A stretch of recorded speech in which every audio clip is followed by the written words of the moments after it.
Thank you. Such a pleasure to be here. I really enjoyed Nate's welcome because I am a town crier from Maine. Jose! Jose! Nothing like a good echo in Essex County. It really is indeed a pleasure to be here and be a part of your celebration of the first period. And so much has happened in this, not only the 100 years or so, meaning from 1640 to 1725, but it's something that we really need to work together on and continue to work together. And these three organizations that are sponsoring this series are really making a contribution far greater than just a brief bit of time as you celebrate, because it's an ongoing, lifelong, era-long endeavor to preserve our cultural past.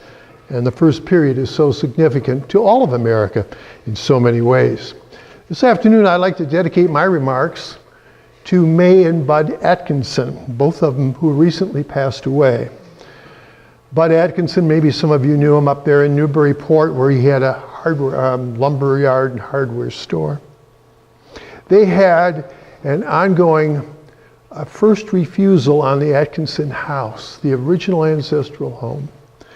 And they restored the Peter Toppin house while they were waiting that maybe someday they would get that wonderful piece of property.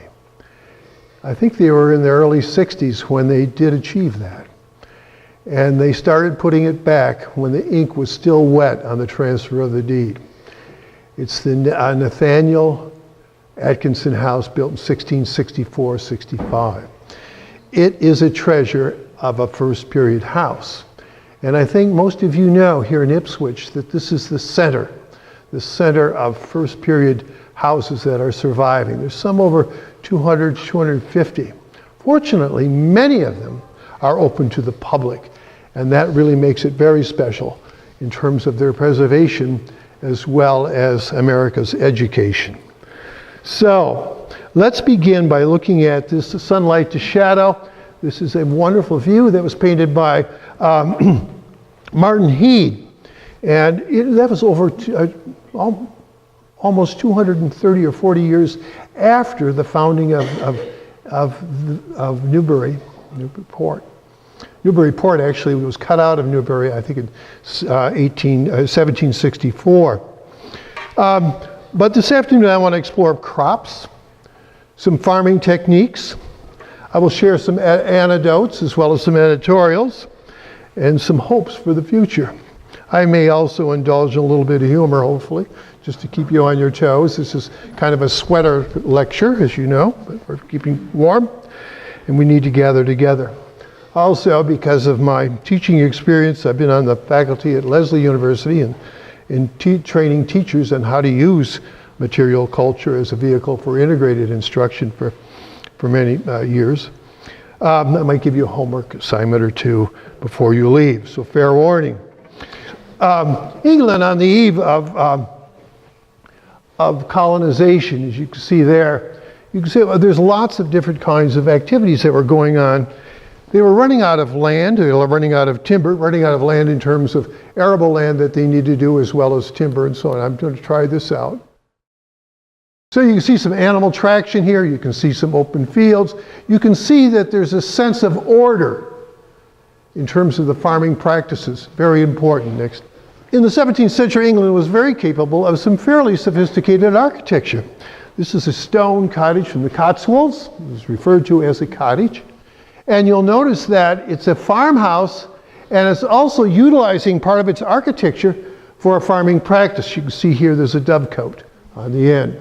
They needed dovecotes because they needed to produce squab and eggs and so on. In this side of the Atlantic, that wasn't so necessary.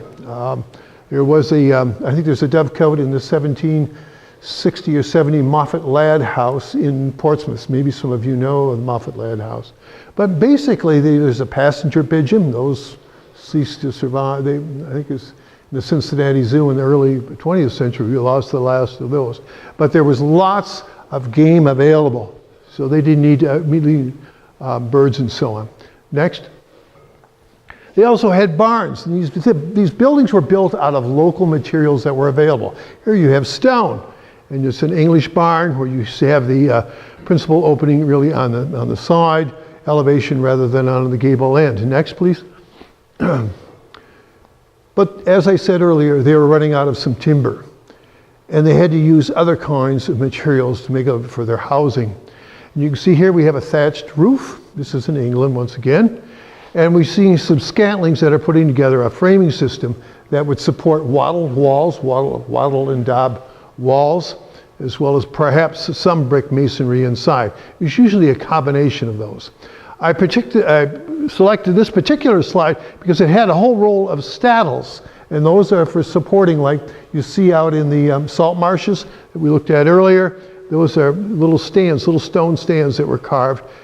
They started in the medieval period, and actually there are lots of these elevated buildings that you can see throughout England, and certainly I've seen a lot of them more recently in Southern Ireland.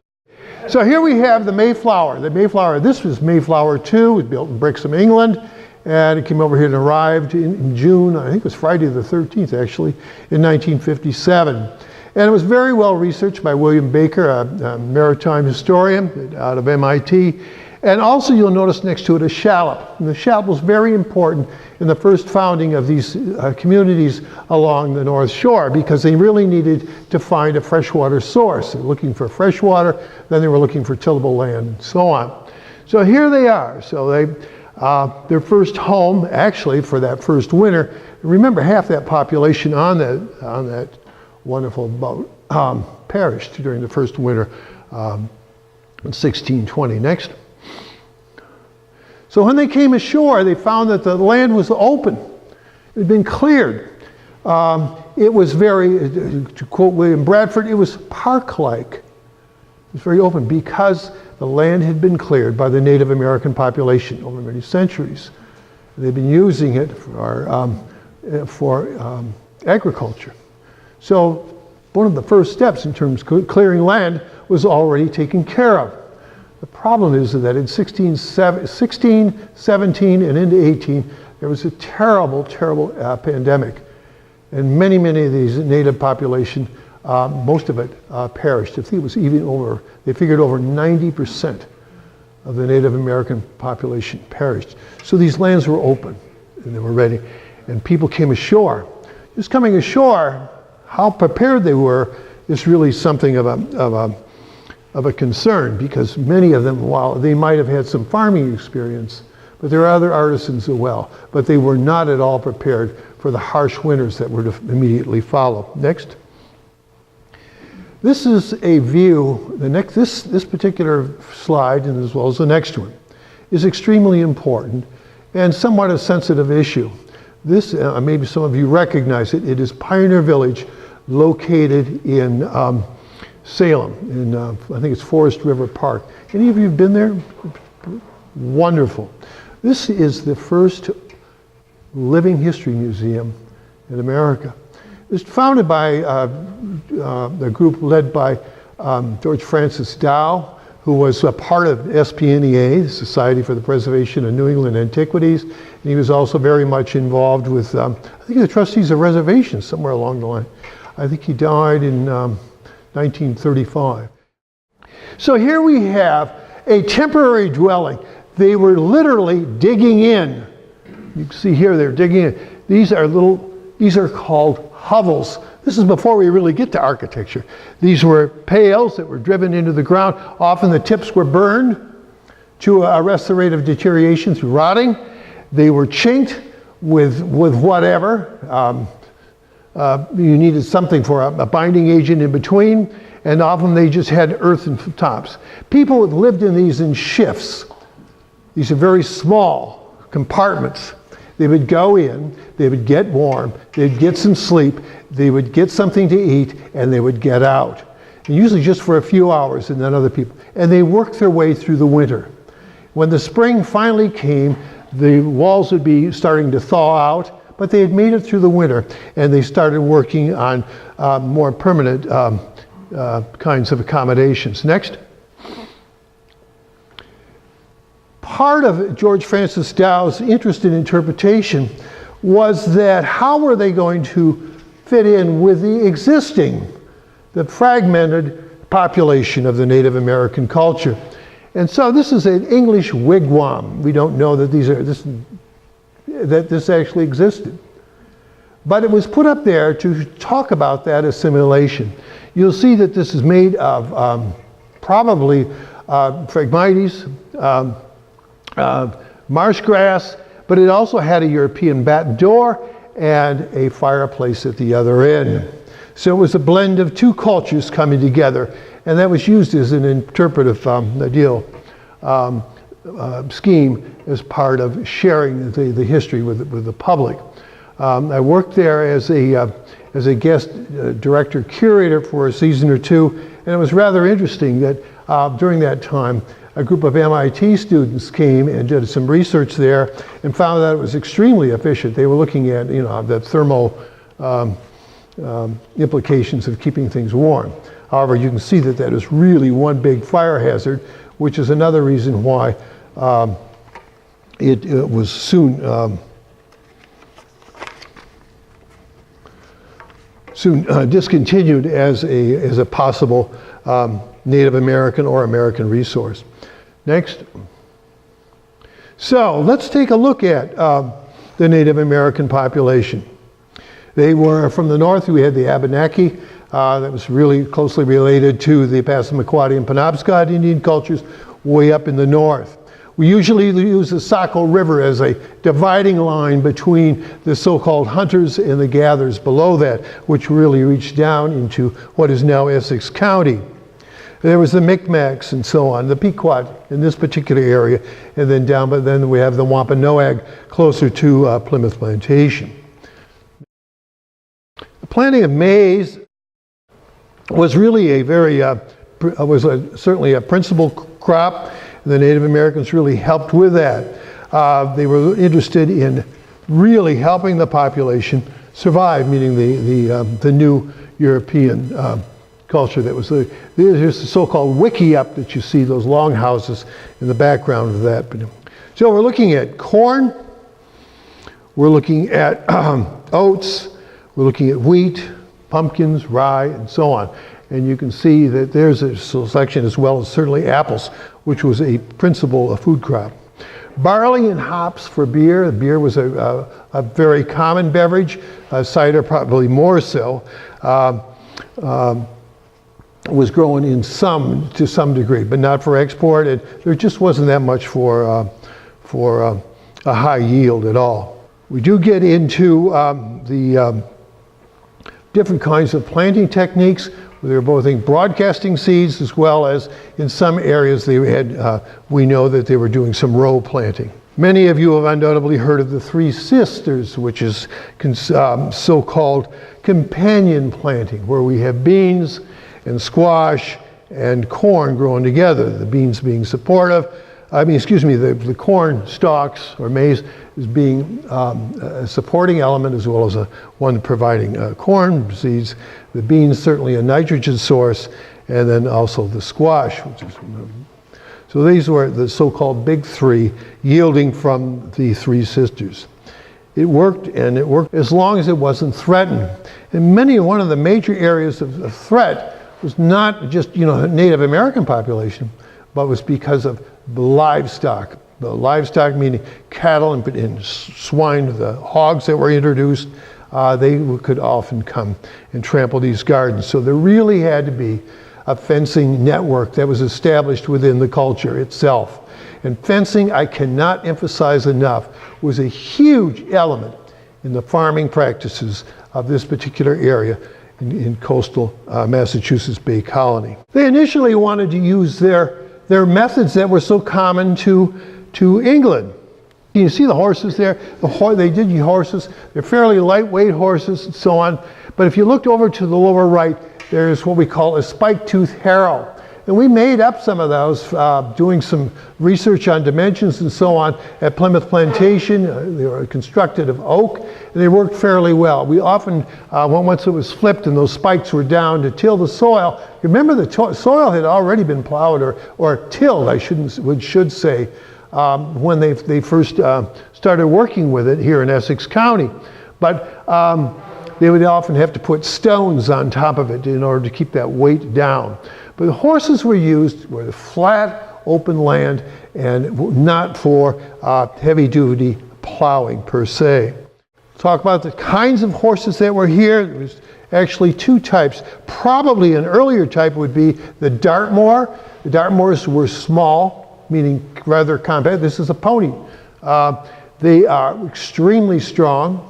And they still are. There's feral groups in the moors in Dartmoor. It's fairly rare. It's a rare heritage breed in this country. We think there's less than 20 stallions within the United States, so it's a breed that we're working to save. Nancy and I have a mare and foal at our farm in Maine. It's a beautiful animal, very, very hard working. The guards at Dartmoor Prison, grown men who work in the fields with some of the inmates or prisoners, they actually ride these ponies, so they're really comfortably strong. Next, I'm not going to speak too much about breeds per se, because in the 17th century we kind of call them breed types. And the typing came from usually the different areas where the different animals and species came from. Some of you are aware of Hampshire sheep from Hampshire and so on, or Lincoln long wools from Lincolnshire. And so this is a Cleveland Bay, and this Cleveland Bay in the 17th century, which is, I believe, in the northeast of London, East Anglia area, really generated a tremendous amount of interest and popularity, and it spread very rapidly through the south of England. So the Cleveland Bay, it's a heritage breed now, but they were known for their high diversity of use, meaning not only for carrying riders and so on, but also for field work. So there you have a Cleveland Bay. Here we have a house that all of you recognize, I'm sure. And I cannot emphasize, as I will in many different aspects of this presentation this afternoon, the importance of some of the things that were going on here. This is the Alexander Knight House, and it dates to, 57? 1657, okay. It is an extremely important document in terms of how people were living to get started in this particular area. It is a needed interpretive element to the Whipple House, which is right near. And I believe that this house was constructed very near its original site, which I think is just absolutely magic. I was flattered and honored and really excited when this house first went under construction. The committee contacted me. I went down and visited with them. We were particularly interested in how the fireplace system was working with Richard Irons and so on, some of the people that were involved in this. It is so exciting because this is a story-and-a-half building. It has a thatched roof, and the thatched roofs would go away very quickly. It's one of the earliest forms of zoning, meaning you can't have thatched roofs when you're in an urban area or downtown within the village. But we have to remember that farmers were living in the village as well, which means we have to look at trails and paths and ways to get out to do the work on in the fields and then return to these small houses. It's too bad that some of these little story-and-a-half houses don't exist. Next. Excuse me, they do exist. You still have some. You're looking at the Austin Lord House. It's on High Street just after you cross the bridge to come down from the north, from Raleigh, into Ipswich. How many of you recognize this house? I think it needs a paint job the last time I went by. This is actually two extremely early houses. It is in the book Timber Framed Houses of Massachusetts Bay, which was by Abbott Lowell Cummings. And I was the administrator of the Society for the Preservation of New England Antiquity, SPNEA, at the time when that was published. And Abbott and I actually went into this building because I wanted to explore the possibility of buying one of the two houses. It was two houses. I believe that one on your right is the earlier one. The house itself is 53 at least, and it had to be, those two little houses are probably earlier. The earliest timber frame house that's touted as the earliest is the Jonathan Fairbanks house located in Dedham, which dates to 1636. However, these houses are within a shadow of that date.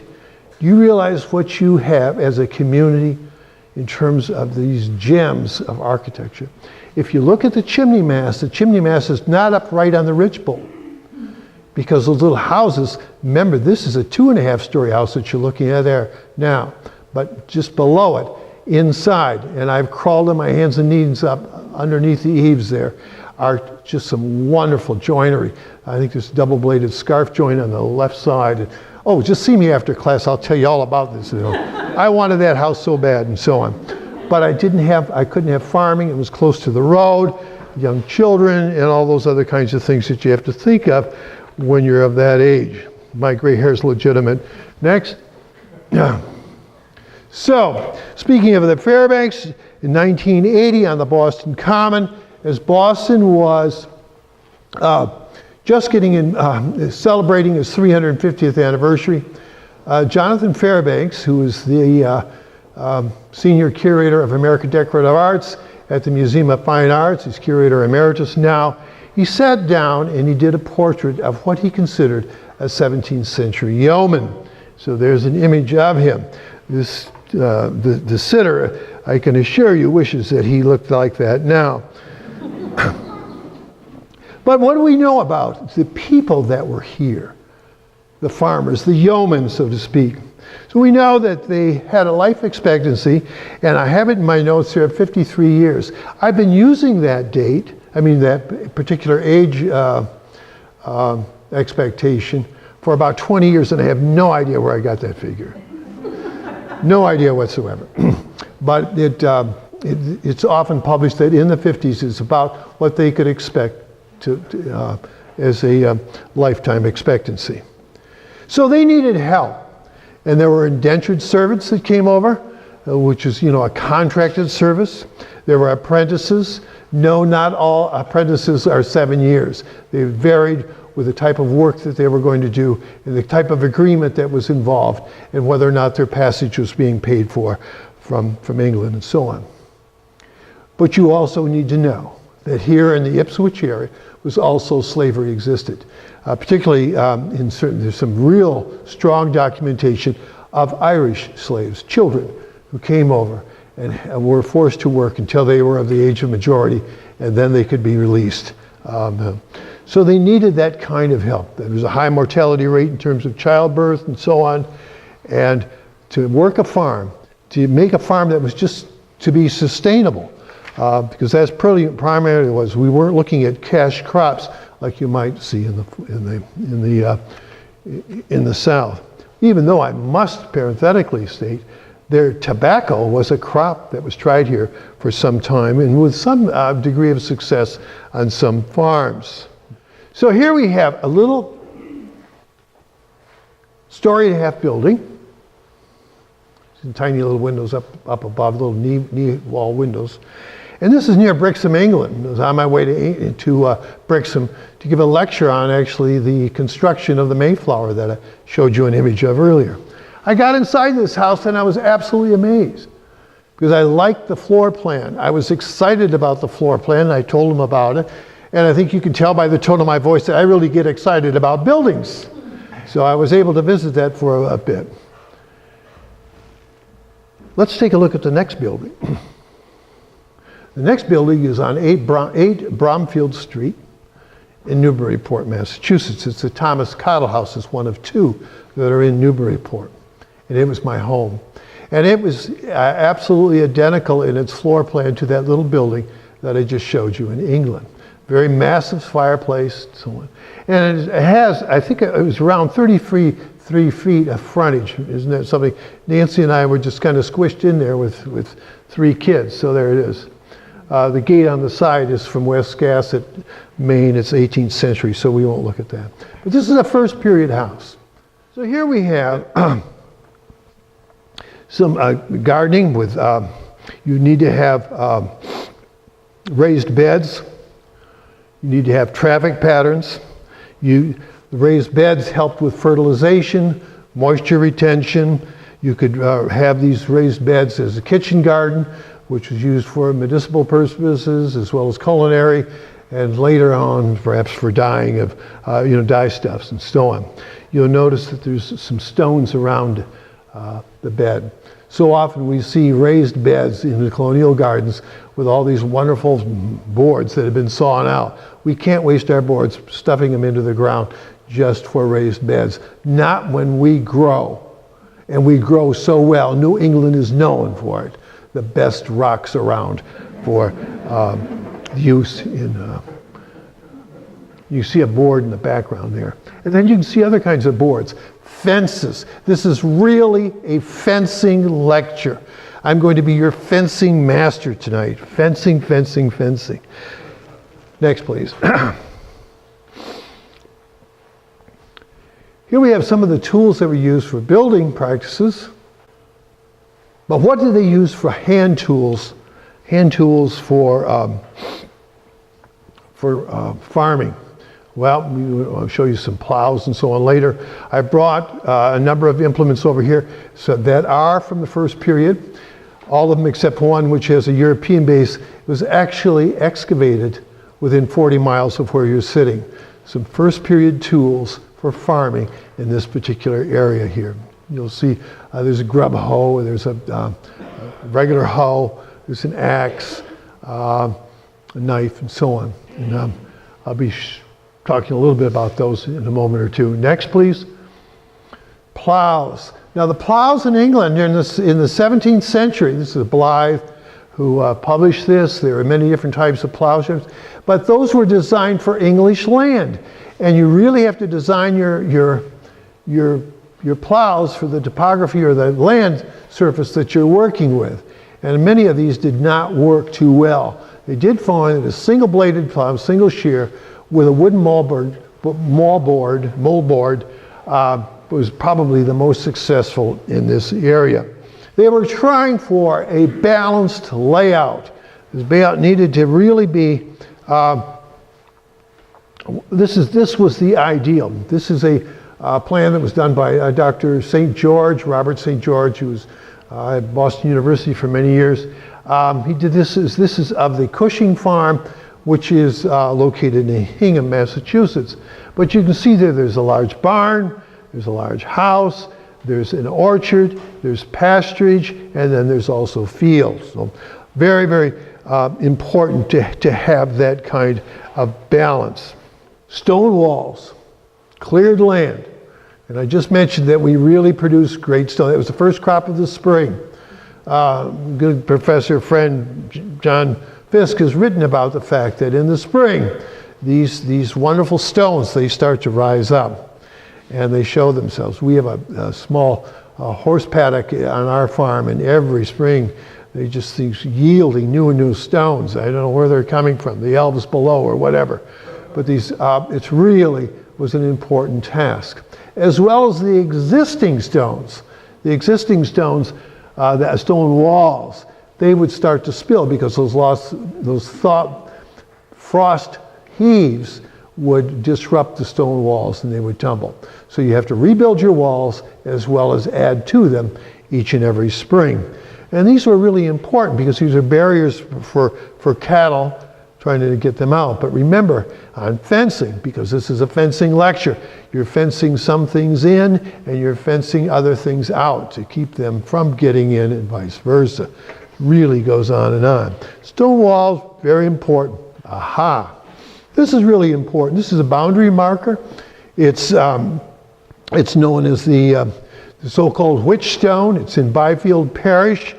There were a number of 5 of them. I think 4 are owned by the Smithsonian. They start with about 1636. There has been some questionable attribution as to this might be the work of a Robert Mulligan, who was a gravestone carver in Bradford, Massachusetts.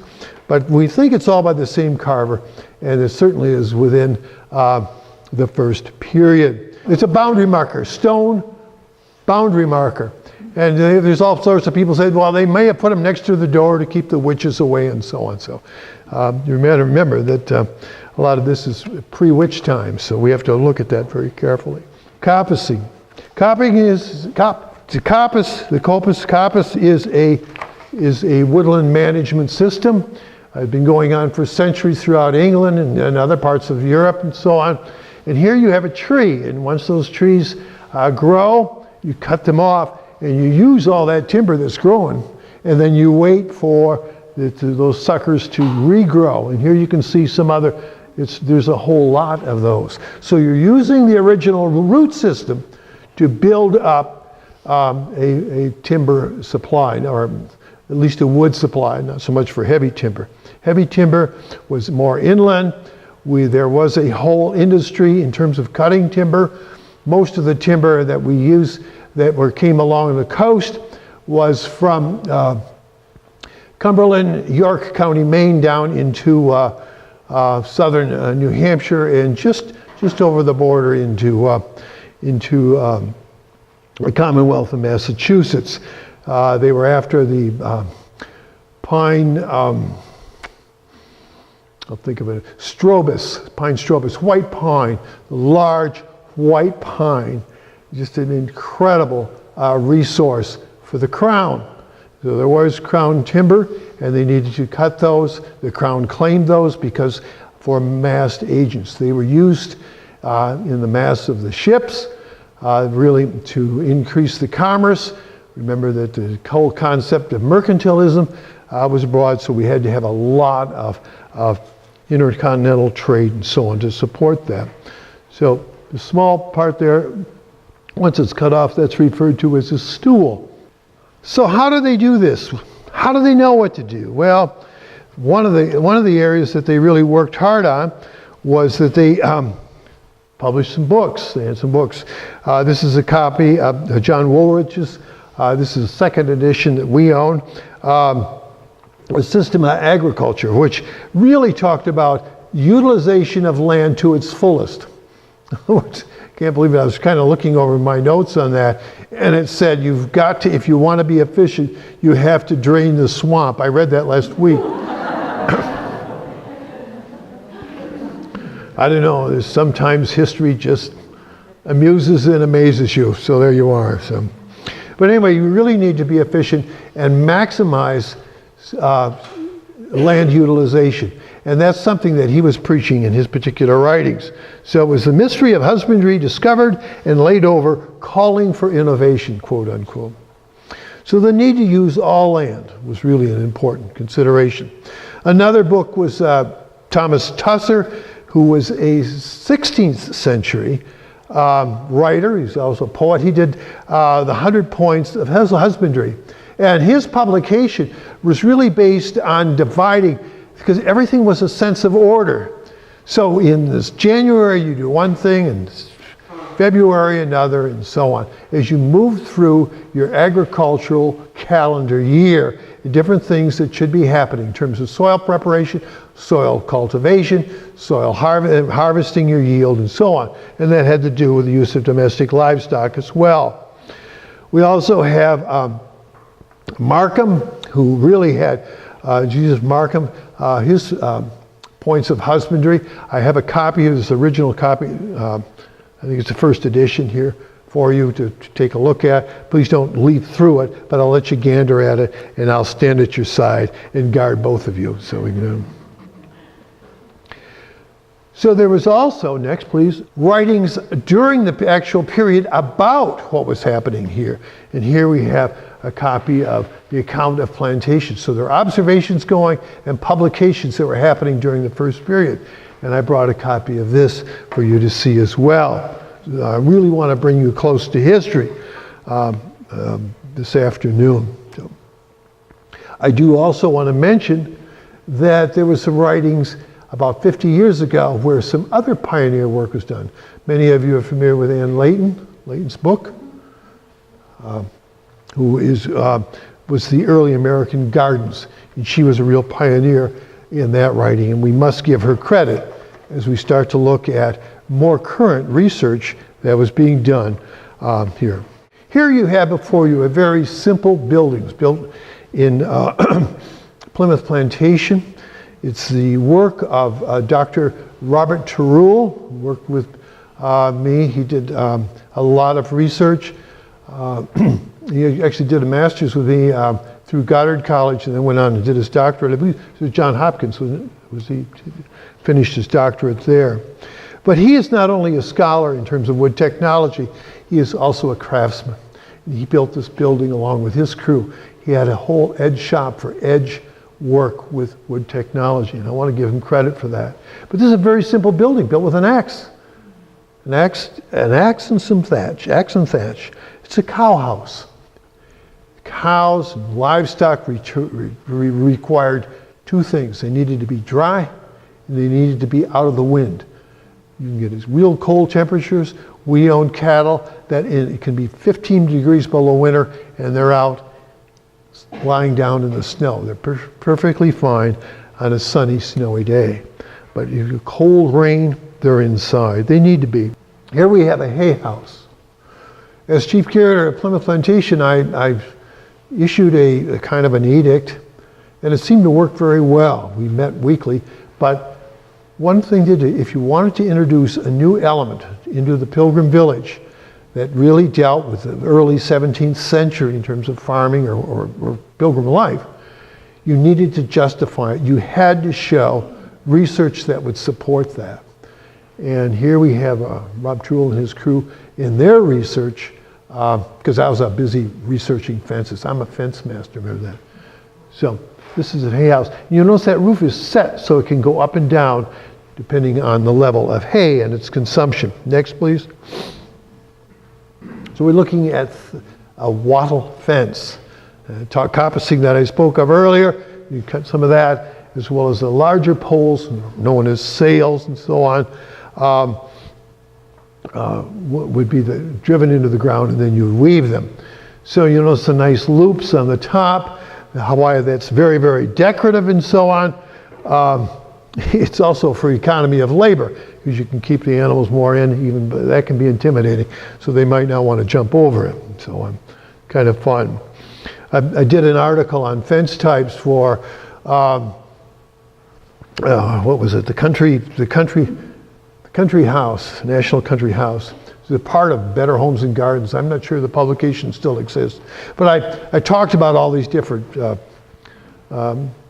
fence types, and I got a wonderful offer from Hawaii to come and build this particular fence. Every time I see it, they'd like me to come out there and do that.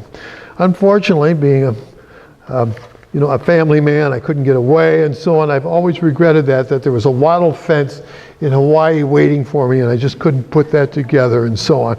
So here, 100 years later, I get to tell you of my dismay and my frustration of earlier years. Next, fences, pails and so on. They're always looking at ways to build fences. And then I'm going to show you another one, which is next, yeah. Now this is a stone wall that incorporates some split rails as well. And that might work well for keeping some cattle in. Some of the smaller breeds, smaller species would not have a problem getting out of that. But that one can really, seems to be very picturesque and so on. This is, that fence we can support. I found some late 18th century landscapes by Ralph Earl, who was working in Connecticut primarily, and he shows this particular kind of fence, so it was kind of nice to see that. Here we see small fields under cultivation, fencing of different types, immediately close to the village. This is the Pilgrim Village itself. This is a wonderful picture because it says so much. First of all, we have heritage breeds of line-back cattle to the right. Next, we have several different fence types. Now, far in the back, you can see a hay house. This is Plymouth Plantation. But being a curator where it's not only the objects, the material culture, but we also have to look at the public we serve. I figured this fence out in my office with about 3 or 4 other people who were fence people like me. And we figured out the grade there so that a wheelchair can go right down this, and all the fences are period correct, almost a cliche in the museum world. It's period correct, so that somebody sitting in a wheelchair can see all that needs to be seen on either side. Oh, here I am with my leading lady. Maybe some of you know about Three Sovereigns for Sarah.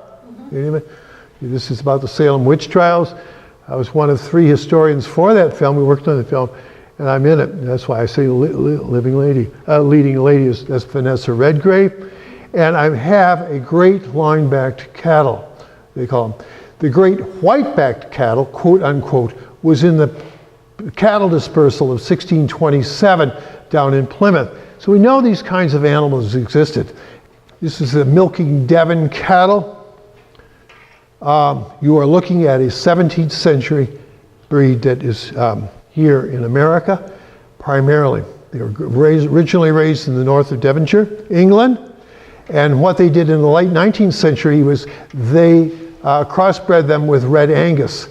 And so therefore the breed was a crossbreed, and really not, because they wanted to beef them up, literally, give them more bulk so they have a much larger, heavier carcass. We did find a small group of them in the United States about 60 years ago, and we've been breeding them. It's a very small group of people. Nancy and I have been raising them for the last 30 years. There's less than 600 of these in existence. Here they are in the winter.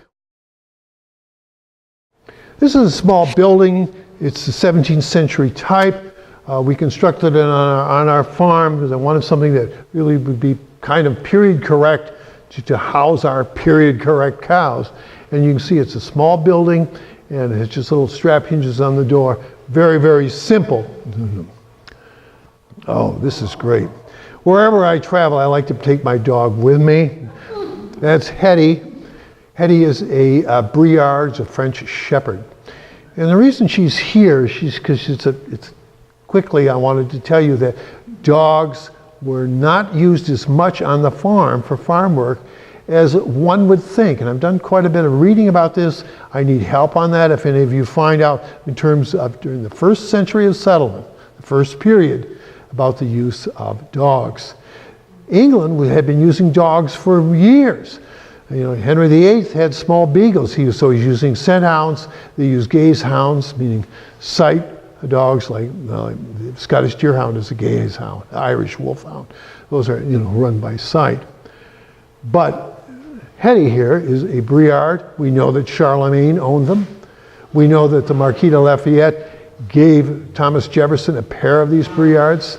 They're a drover to drive cattle, but they're also a shepherd to herd. They're a herding animal. This particular animal is an expert at herding wild turkeys. So.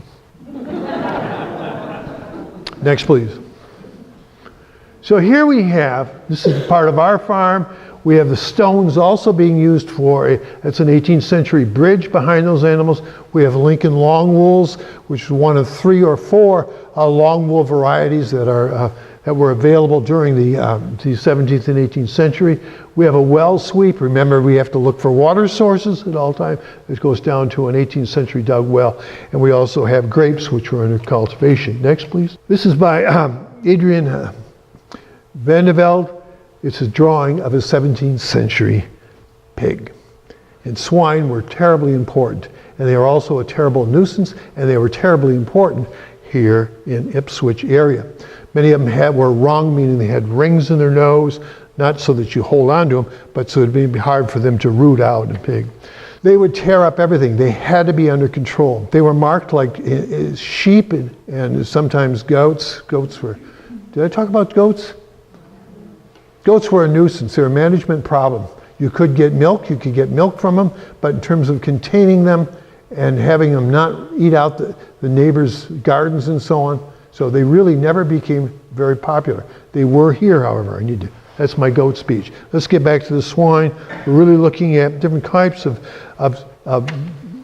pigs that were here, and they really were an important element in the food, providing food for the farming families. The wild boar, or so-called pigs that were under I shouldn't say wild boar then. Now, that were under cultivation, when they had piglets, they were spotted and so on. And then as they grow in maturity, they have them. What we did was, we made a deal at Plymouth Plantation with the National Park Service in the Great Smoky Mountains. Wild boar were raiding campgrounds, and they had begun an eradication process. So what we did was we made a deal. We would trap them, and then we would breed them with another heritage breed, Tamworths, and create a pig that was totally phenotypically correct. You were looking at a 17th century animal. And that's one of the wild boars that were trapped in the Great Smoky Mountains. We used him a lot served a lot of the other Tamworths and so on. His name, I have to tell you, was Rotor Rooter. So, these are Hog Island sheep. Some of you are maybe familiar with Hog Island. So near the Chincoteague area, just off the coast of Virginia, Chincoteague and Assateague, that area there.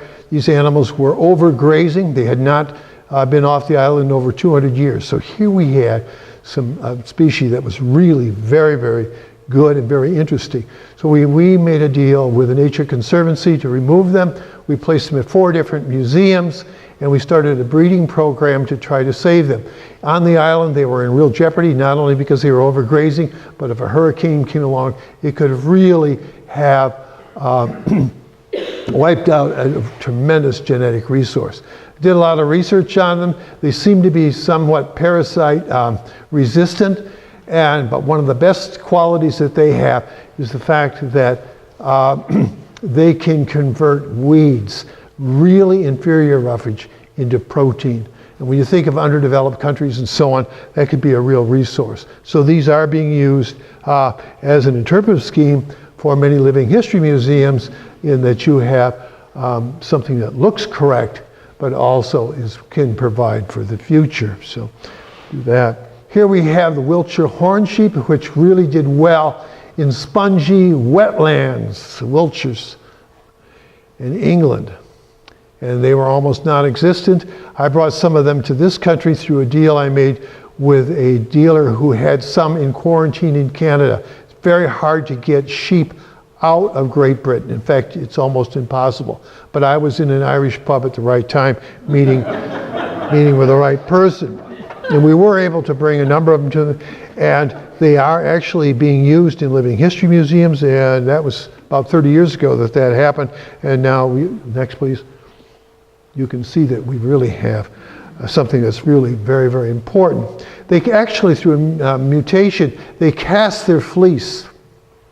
So you don't have to, and wool was not the primary concern in bringing sheep over here. It was 3 M's: manure, meat, and what was the next one? Manure, what? Fleece. No, milk.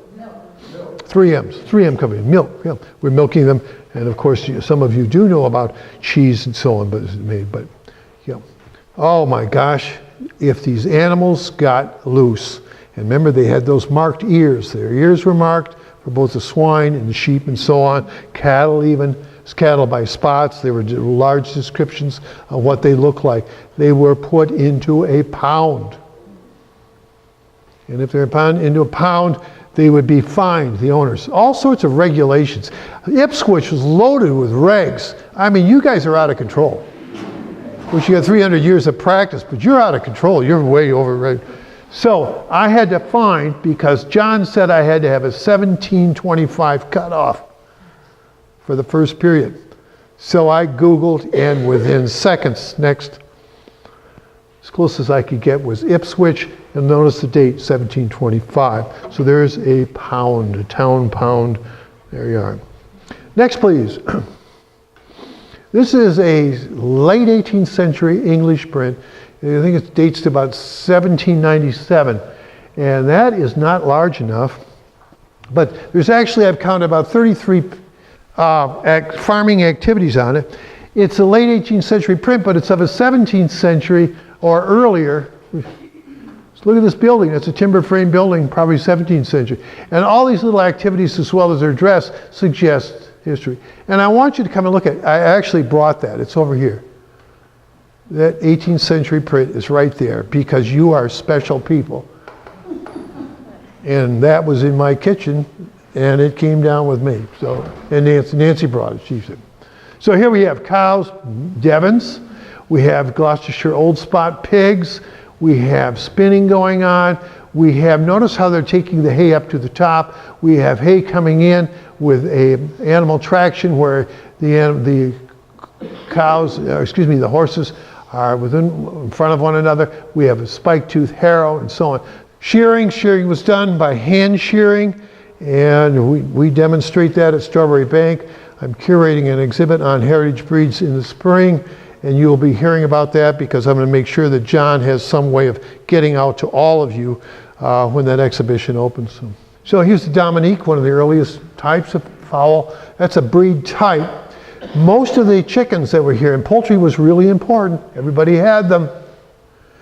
Poultry was so-called dunghill. They were really just crossbreeds. But there was some specialized types of breeding going on, even in the 18th century, beginning during the first quarter. Next, cockfighting. Cockfighting is the oldest spectator sport known in the world.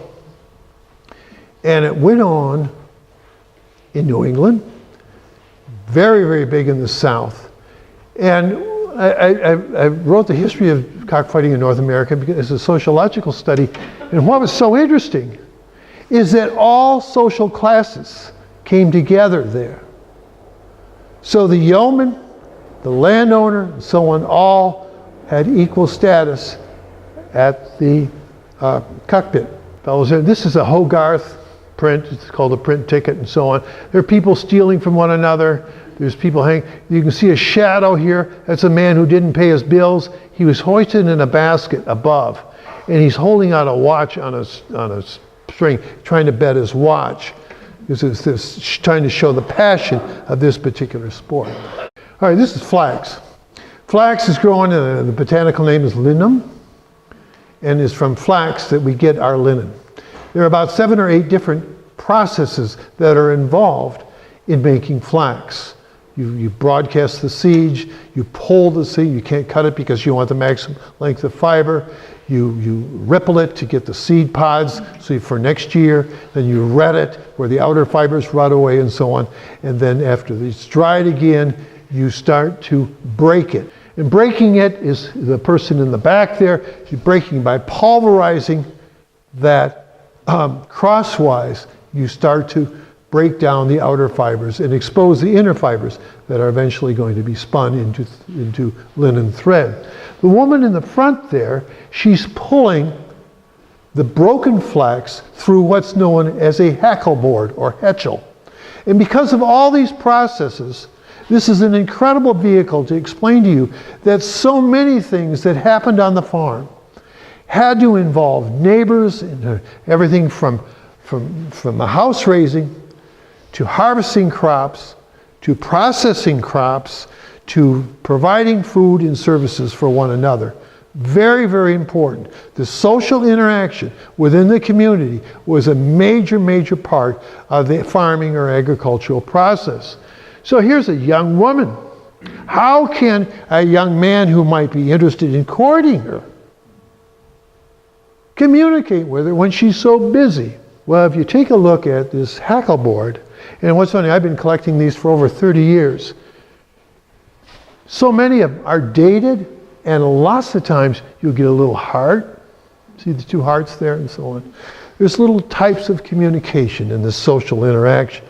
It's kind of fun.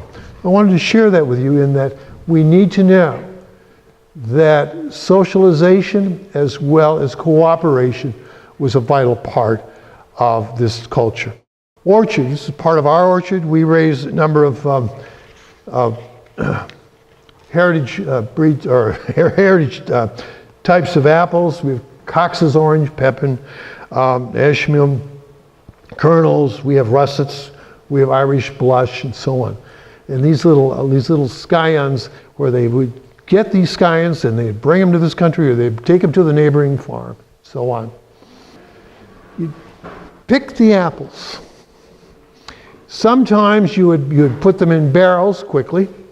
And after putting them in the barrels, you would squeeze some of them or press them into pulp. The pulp would be used for feeding your swine, your pigs. The pigs are finishing up with a wonderful apple flavor. When you pruned those apple trees earlier, you saved that wood so it was nice and dry, and then you would use that apple wood in your smokehouse to smoke the swine that had been finished with pulp into your, and then of course you make some applesauce to go in it. So you're looking at these kinds of cycles of use of these resources. This is the Perkins House. Was it 1709, I believe? It's up on East Street. I've been in that house. It was probably about 35, 40 years ago. I believe in that house there is a part of the chimney mast that is a smoker. It's used for smoking meats. Anybody own that house here? Anybody know the owner of that house? Tell them that he's one. I have photographs of the plaster in the up under the eaves in the trenched purlins of that house.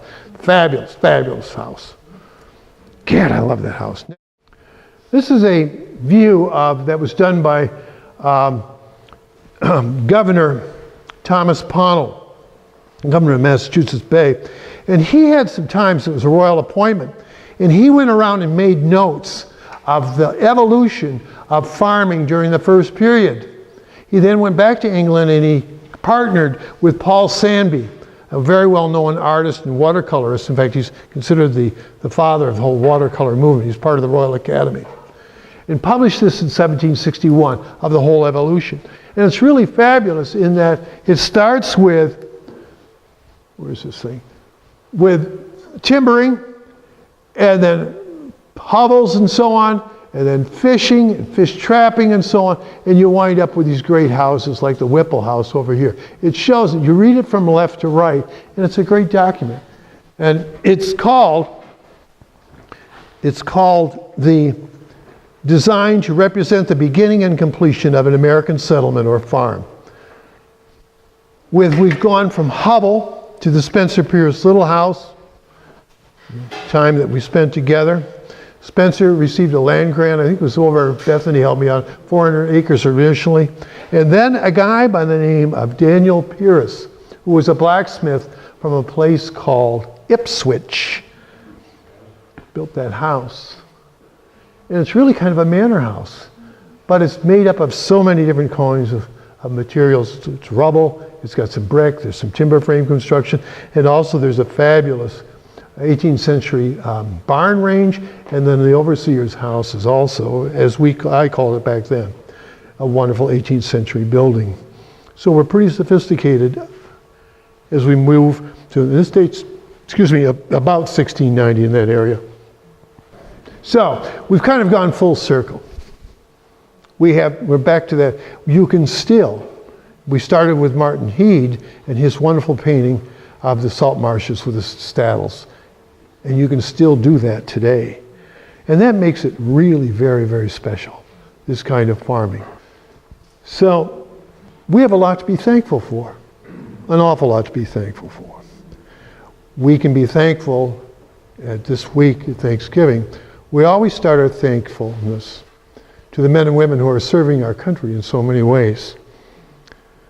But we also need to be thankful to organizations like the Ipswich Historical Society, or Commission, I guess it's called here, Trustees of Reservations, Nate, the Ipswich Recreation and Culture, because they are serving us in so many important ways.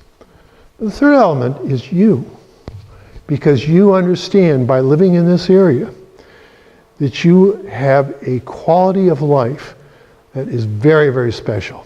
There are people in Waterloo, Iowa, or Punta Gorda, Florida, or wherever, that work all year so that they can have a magic week to come visit a very special place, this part of New England.